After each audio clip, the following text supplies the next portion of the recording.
topic I chose for my research paper was the causes and misinterpretations of the gender wage gap. I chose this topic because I believe the gender wage gap is a product of women's choices instead of widespread corruption against them by men. As well as I believe that many people are miseducated when it comes to what the wage gap really is. In my research, I expected to find many articles claiming that women will be paid less for the same job as a man, with no grounds to support their argument as it is false. I also expected to find many articles about studies surrounding the actions of men and women compared to the wages they attained.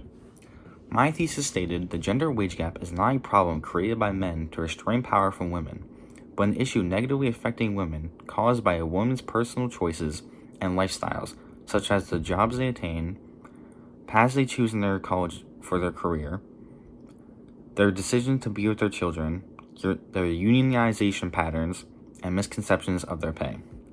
Many of the sources contained studies of a concentrated workforce that detailed their pay in relation to an outside factor such as college careers, attitudes towards work, family relation, etc.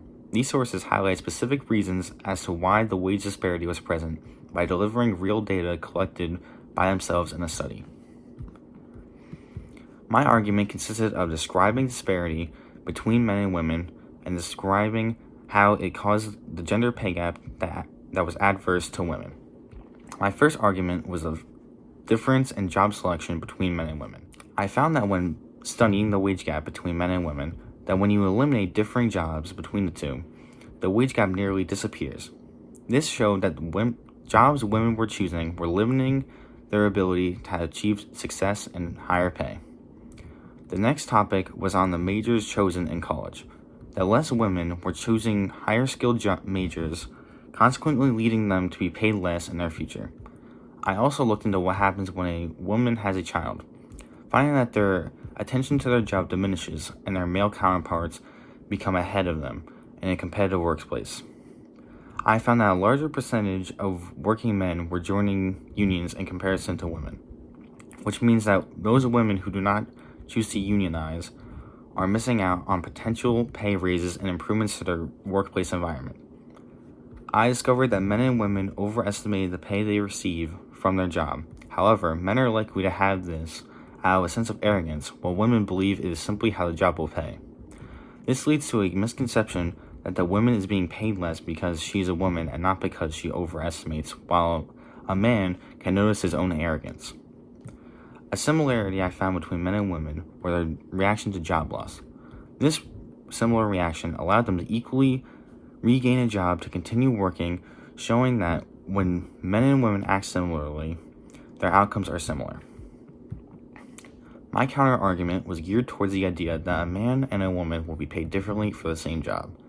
I refuted this argument by providing detail from a document in the American Constitution called the Equal Pay Act of 1963. I stated that a man and women are by law required to be paid the same.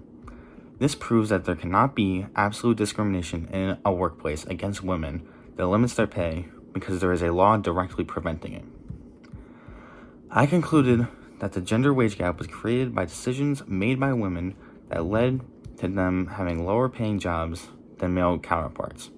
Some of the problems listed are easily noticed and are able to be changed quickly to narrow the wage gap, while others are more complicated, such as raising a child that may never change because of the duties of people outside of the workplace, like being a mother. Despite all of this, I believe the wage gap will soon shrink to insignificant levels in the coming years as more women become independent and achieve great things.